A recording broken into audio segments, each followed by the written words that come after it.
Both Prince William and Catherine, Duchess of Cambridge, are incredibly worried when they see pictures like this. But more importantly, what can they do about it?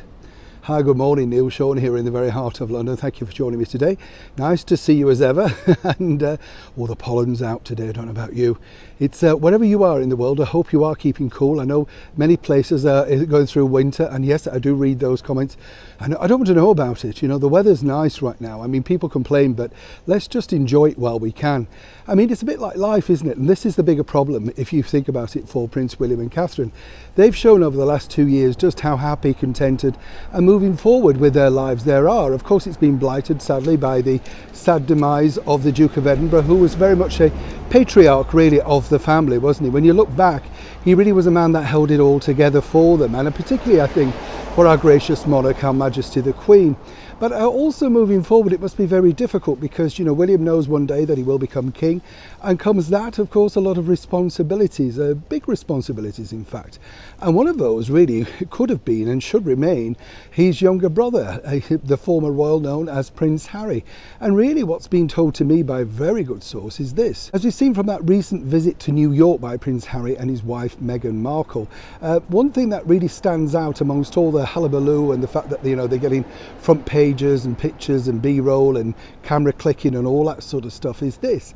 You know, Prince Harry looks phenomenally unhappy. I mean, you only have to look at these pictures, and yes, you can say they're caught in a moment, but here's a man who apparently left this particular ex-royal life because he wanted a different life, a life of his own, you know, some independence, and more importantly, you know, freedom. He wanted to be free of everything that he didn't enjoy doing. But as we know, way back, Harry, Catherine and William all set up Heads Together, their mental health charity. So it was something that William and Harry knew a lot about, given their grieving background. Absolutely.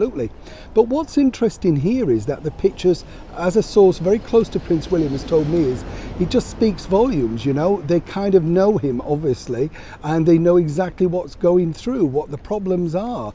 To me, you know, looking at the bigger picture, I've never seen anybody look more depressed or deflated when they should be at their happiest. Now, while he may be saying he's found a new life and California is home and he's found his soulmate, etc., it doesn't really transpire, does it? That's the difficulty. According to that good source, obviously people are saying, well, why doesn't William reach out?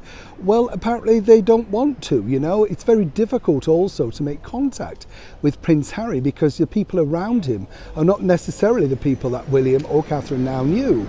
You know, we've seen their newfound friends, and seemingly they're friends that were not in the inner circle when he departed. So obviously he's got a fresh new life. Who are they to reach out? They don't know them. What they are hoping, and I say this with kindness, is that Harry eventually will reach back out, even if it's on a one-to-one basis with Prince William, because he is concerned. And if I was his brother, you know, and let's face it, we all love our brothers, the bottom line is that, you know, he just looks remarkably unhappy. So moving forward for Harry, whichever picture message he was hoping to send out, particularly around the world about his newfound freedom and how much he's enjoying his brand new life, those closest to him are extremely concerned, worried, and more importantly, want to know that he's okay. So Harry, whichever way you look at it, if you're watching this, you really do need to make contact with your very concerned family, and more importantly, your big elder brother. Neil Sean in the very heart of London.